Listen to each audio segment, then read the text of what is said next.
You know that feeling, right? You're scrolling endlessly online, bombarded by information, yet the truly important stuff, the deep understanding, still feels just out of reach. Yeah, absolutely. That's the exact frustration we're tackling today. And the story we're diving into, the story of Aaron Swartz, a fervent believer in open access to information, couldn't be more relevant to that feeling. It's such a fascinating case. But what really stands out here is this collision, between Swartz's powerful idealism and these, well, equally powerful forces that shape our digital world. Like what specifically? Well, you've got the legal symptoms approach to digital information, the role of universities like MIT in this digital age, and of course the undeniable influence of corporate interests online. This isn't just one person's story. It's really a revealing look at these fundamental tensions, between wanting knowledge to be free and the realities of information control. Precisely. So consider this deep dive your shortcut to grasping a really pivotal moment in internet history. We've sifted through a whole lot of material on Aaron Swartz articles, deep analyses, even legal perspectives to pull out the essential insights. Stuff that really matters. Yeah, those surprising details that make you think, and hopefully, a few genuine aha moments for you. Our mission is kind of twofold here. Right. First, we want to really dissect the intense legal battle Swartz faced after downloading those academic articles from JSTOR. Right, the JSTOR incident. And second, to trace the transformation of Reddit. I mean, a platform he was instrumental in building from its open, community-driven roots to, well, what it is now, a major corporate entity. So, ready to get into it. Absolutely. And I think if we connect this to the bigger picture right from the start, you'll see Swartz's journey really forces us to grapple with some big questions. Like, who really controls information these days? What are the actual consequences when you restrict access to knowledge, especially now? And, what happens when this idealistic vision of an open internet bumps up against legal authority and the need to make money? Okay, let's unpack this then. Starting with part one, the state's hammer. This is where we see Aaron Swartz in what, well, a lot of people would call a real David and Goliath situation. It all centers around that JSTOR incident in late 2010, early 2011. Can you walk us through what actually happened? Certainly. So at that time, Swartz was driven by, well, our sources consistently describe it as a profound philosophical conviction. In open access. Exactly. Open access to knowledge. He downloaded a pretty substantial number of academic articles from JSTOR using MIT's network. His core belief, and he was quite clear about this, was that paywalls were like an unjust enclosure of a collective heritage. Like locking up something that should belong to everyone. Right. And he even called it private theft of public culture, especially since so much academic research gets public funding anyway. So this wasn't just about downloading files. It was a clash of ideas.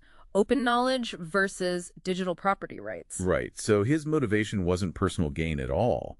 It was rooted in this deep belief that knowledge, especially publicly funded stuff, should just be free for everyone. Yeah.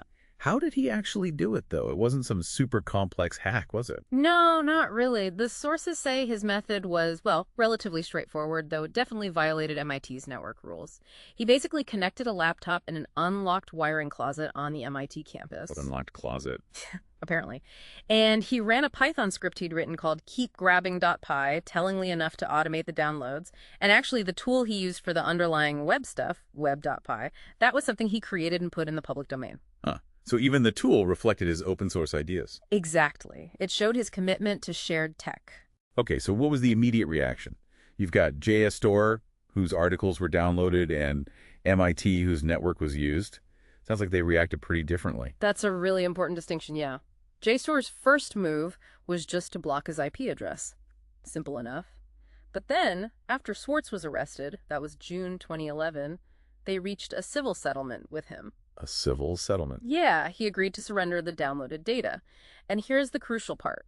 JSTOR specifically told the U.S. Attorney's Office they had, quote, no further interest in the matter and did not want to press charges. Wow. Okay, so the main victim, if you want to call them that, basically said, we're good, it's resolved. What about MIT? They must have been in a tricky spot. They really were. MIT acknowledged his actions were clear violations of the rules and protocols, no question there, but internally, they also expressed this feeling that the potential penalties being thrown around seemed to, quote, go against MIT's culture of breaking down barriers. Which is the culture they talk about a lot, right? Exactly. But despite this, discomfort, MIT basically stayed neutral publicly during the federal prosecution, and that neutrality drew a lot of criticism later, especially from Swartz's family and supporters. Was it really neutral, though? Or did staying quiet kind of mean siding with the prosecutors? That's the million-dollar question, isn't it? It's certainly debatable. So if JSTOR didn't want charges, and MIT seemed uncomfortable with the severity, why did the federal government go after this so hard? Feels like something bigger was going on. Exactly. This wasn't really about getting money back for JSTOR. The sources strongly suggest the federal authorities saw this as a chance to, well, assert control over digital information, to really define digital property rights in this new online world. So setting a precedent, making an example. Pretty much. By bringing criminal charges, they could send a really clear message, challenge these information barriers, and there will be serious consequences.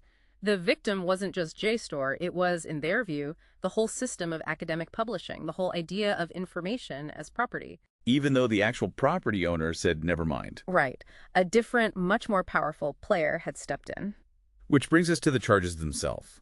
This is where it goes from downloading articles to something sounding, well, incredibly serious.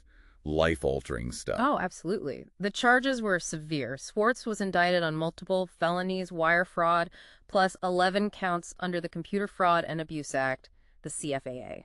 That CFAA comes up a lot in these kinds of cases, doesn't it? It does. It was originally meant for hacking, but it's often criticized for being, well, overly broad in how it's applied. And the potential penalties were just unbelievable, weren't they? Like decades behind bars. The maximums were genuinely shocking, somewhere between 35 and 50 years in prison, plus $1 million fine, asset forfeiture, supervised release. It works. It's just hard to square that with the fact that JSTOR didn't want to press charges. Exactly. And that severity definitely didn't go unnoticed. It raised a lot of eyebrows, a lot of concern from legal experts and other prominent people. Yeah, it wasn't just his friends and family saying this was excessive. Some pretty big names spoke out, right? Absolutely. You had figures like John Dean Nixon's White House counsel and Lawrence Lessig, the Harvard law professor. They called it overcharging, overzealous. Lessig even compared it to Nixonian tactics. Wow. And legal experts like retired federal judge Nancy Gertner and Jennifer Granick, they questioned the proportionality too. They pointed to the CFAA itself, calling it vague, a blunt instrument giving prosecutors maybe too much power in digital cases. And the prosecution wasn't exactly offering an easy way out, were they?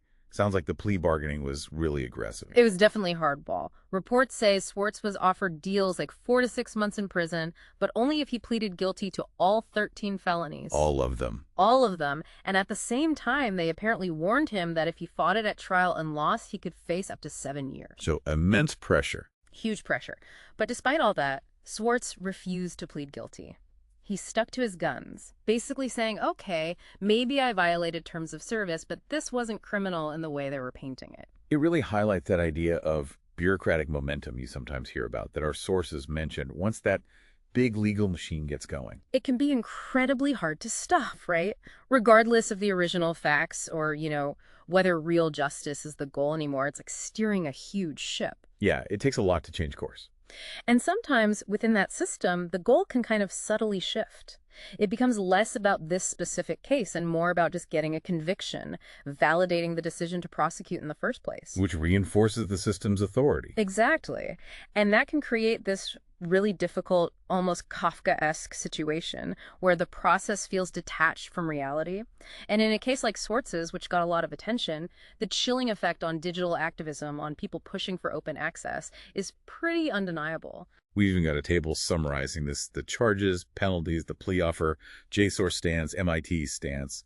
It just lays bare the incredible weight Aaron was under. Yeah, and the disconnect between the prosecution's drive and what the supposedly injured parties actually wanted. It starkly illustrates the pressure, absolutely. Which, tragically, brings us to the end of this first part. Aaron Swartz's death by suicide. January 11th, 2013, he was only 26. So young. The sources say there wasn't a suicide note, but the context, it's just deeply disturbing. The reaction from his family and his partner was immediate. Grief, obviously, but also this incredibly strong condemnation of the system. They talked about a criminal justice system rife with intimidation and prosecutorial overreach. And they specifically named names, didn't they? They did. They explicitly mentioned the Massachusetts U.S. Attorney's Office and also MIT's role, their passive stance, as contributing factors. His father, Robert Schwartz, said something devastating. Aaron was killed by the government, and MIT betrayed all of its basic principles. God, that's powerful. And then there's that really chilling report about Aaron's lawyer warning the prosecutor, Stephen Hyman, that Aaron was a suicide risk. Yes, the lawyer, Andy Good, allegedly warned Heyman, and Heyman's reported response was just incredibly callous, something like, fine, we'll lock him up. It's hard to confirm that definitively from our sources, but if that happened, wow. It speaks volumes about the pressure Aaron felt and maybe the lack of empathy he faced. Exactly. While we have to acknowledge it's an alleged exchange, it paints a really stark picture. It certainly fits the narrative of intimidation and prosecutorial overreach his family described. Yeah. Think about it. The potential for decades in prison, the financial ruin of fighting felony charges, all for something the main party didn't even want prosecuted. It's an almost unimaginable amount of psychological strain. And that idea that they were trying to make an example of him, it feels chillingly real in that context. It does. It really underscores the human cost when prosecutorial zeal, perceived or real, goes unchecked. And it definitely sent a shockwave through the open knowledge community. A chilling effect, for sure. This tragic end really leads us straight into the second part of our deep dive, doesn't it? The story of Reddit's transformation. It does, because while Aaron's personal battle was so intense, his earlier work, like with Reddit, came from this much more optimistic vision of an open internet. Right. So we've seen the forces trying to control information legally. Now let's look at how similar tensions played out inside a platform designed to democratize information. Starting with Reddit, a project deeply shaped by Aaron's ideals. Okay, let's shift gears then. Part 2, Reddit's evolution. We start in the early days. Reddit is this kind of open agora, vibrant online public square. What was Schwartz's actual role in getting it started? His role was really fundamental, especially in shaping its early identity. He officially joined in November 2005. His startup, Infogami, merged with Reddit, and they formed this new company called Not a Bug. Not a bug, okay. And in that new setup, he was an equal owner. Crucially, he basically rewrote Reddit's entire code base. It was originally in Lisp. He rewrote it in Python. That's a huge job. Massive. And he used his own open source framework, web.py, to do it. Yeah. So that open ethos was baked right into the foundation. So he wasn't just a name on the masthead. He was hands-on with the tech from the start, really shaping how it worked. But that early phase, that open collaborative vibe, it didn't last all that long, did it? No, it really didn't. This is a common story, isn't it? Idealistic platforms meet corporate reality. Seems like it. What happened? Well, just over a year later, October 2006, Not a Bug, which was Reddit, got acquired by Condé Nast Publications. The magazine giant. The very same. The price was reportedly somewhere between $10 and $20 million. And that acquisition obviously marked a huge shift. Reddit went from this independent startup with open source DNA to being part of a big corporation. And Schwartz's time in that corporate world wasn't great. Sources describe it as uncongenial. Basically, he found the corporate culture stifling. He ended up resigning, that's the word used, in January 2007. So pretty quickly after the acquisition. Yeah. Now, there's always some debate about his exact co-founder status years later, but his early technical contributions and his ownership stake at the time of the sale, those are solid facts. And just for context, Reddit later spun out as an independent subsidiary of Condé Nast's parent, Advanced Publications, in 2011, and they're still a major shareholder today. It really feels like Schwartz leaving so early was a sign, maybe an early warning, of this clash between hacker ideals, open source, community, and corporate priorities, like profit and control. We see that pattern again and again. Absolutely. So many platforms that start with that strong community focus, often open source, they really struggle to keep that spirit alive once they're swallowed by a bigger company with different goals, especially when monetization and control become the main drivers. We've got another table here that actually tracks Reddit's ownership changes, from the beginning with Schwartz right up to today. It shows the owners, the key moments, even valuations when they're known. It really visualizes that journey. Yeah, from that small, idealistic project to, well, a multi-billion-dollar company. It's quite the transformation. Okay, let's jump forward in Reddit's timeline a bit. There was a more recent event that caused a lot of buzz, maybe even worry, among users. That was the big investment from Tencent, the Chinese tech giant, back in 2019. What were the implications there? Right, that definitely stirred things up. So early 2019, Tencent Holdings, which is this huge, powerful Chinese tech company, invested $150 million in Reddit. Wow, that's serious money. It was part of a larger $300 million funding round that valued Reddit at $3 billion. And the news just immediately sparked this wave of backlash from Reddit users. Why the backlash? What were they worried about? The main concern, and it's pretty understandable given Tencent's base in China and China's strict internet censorship, was censorship. Fears that Tencent's investment could lead to Chinese government influence creeping into Reddit's content moderation. And users reacted pretty strongly, didn't they? On the platform itself. They did, yeah. There were these symbolic protests. Users started posting stuff they knew was censored in China, images of Winnie the Pooh, which became this satirical symbol for President Xi, and references to Tiananmen Square. So using the platform to protest the platform's potential direction. Exactly. It was a very direct way for the community to voice their fears about censorship and outside political pressure. But it's important to note, Tencent's stake was significant financially, but it was still a minority stake, right?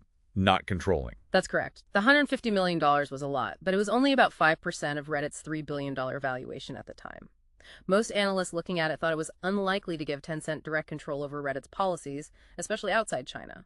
Tencent often acts more like a passive investor internationally. But even without direct control, the perception of influence can be really powerful, can't it? Yeah. Just the connection itself raises flags for people. Absolutely. That's the key takeaway. Just the idea that a company tied to a regime known for heavy censorship was now a major investor was enough to cause anxiety and erode trust for a lot of users. Right. Because silencing doesn't always need direct orders. You can have advisory influence, subtle pressure to align with investor sensitivities, or even just self-censorship happening because of that perceived connection. And then there's the whole advertising angle too, right? Definitely. As platforms rely more on ad revenue, there's pressure to keep things brand safe. Controversial content scares advertisers, so that creates another economic push towards certain kinds of moderation, separate from any investor influence.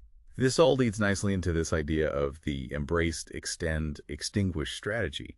Our sources suggest this might be a useful way to look at how Reddit changed, especially after around 2013. Can you break that down? Sure.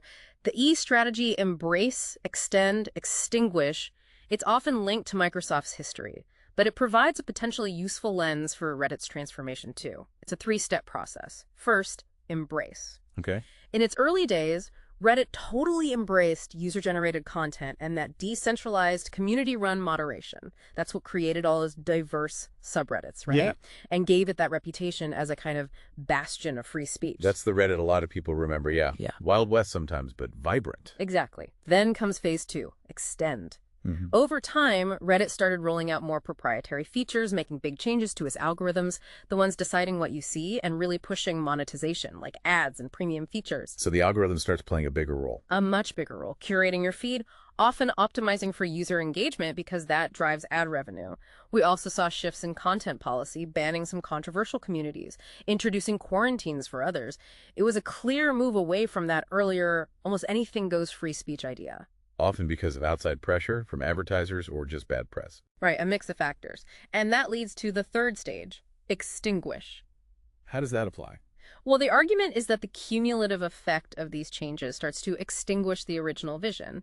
Some users feel like they're in algorithmic cages now, seeing less diverse views, more echo chambers. Yeah, you hear that complaint a lot. Plus, more content removal, suppressing views that aren't advertiser-friendly. And now, the IPO, the plans to really maximize ad revenue, even licensing user content for AI training, that raises huge questions about privacy and just turning user contributions into a commodity. So it's not necessarily old school censorship like a government banning things. It's more corporate curation. That's a good way to put it. Corporate-driven curation. The drive for money transforms that marketplace of ideas into more of a managed consumer space. Silencing can be subtle algorithmic downranking, making things harder to find, not just outright bans. It shapes the whole environment. We have another table here, too, showing some of those key moderation milestones for Reddit after 2013. Specific bans, the quarantine feature, the Reddit blackout protest, more algorithmic changes, the IPO. It really maps out that shift. It does. It highlights that constant tension, trying to balance free expression with managing a huge community, keeping advertisers happy, and now navigating AI and content licensing. It's complex. All of this brings us logically to part 3, and back to that specific question that kicked off this deep dive.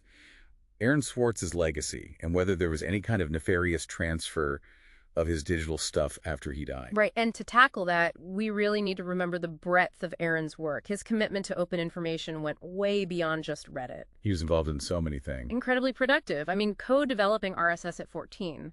That alone changed how we get information online. Co-founding Creative Commons, creating that web.py framework and putting it straight into the public domain, no restrictions. That public domain part is key, isn't it? Absolutely, it shows his intent. Then there's his work on the Open Library Project, trying to digitize books, and of course, the Pacer Project. Downloading court documents to make them public. Exactly. Millions of them. That led to an FBI investigation, but ultimately no charges were filed. His guerrilla open access manifesto really laid out his philosophy. Public and culturally significant information belongs in the commons. And circling back to JSTOR specifically, we need to stress again that data was settled civilly before he died, right? Critically important. The data was surrendered under a civil agreement.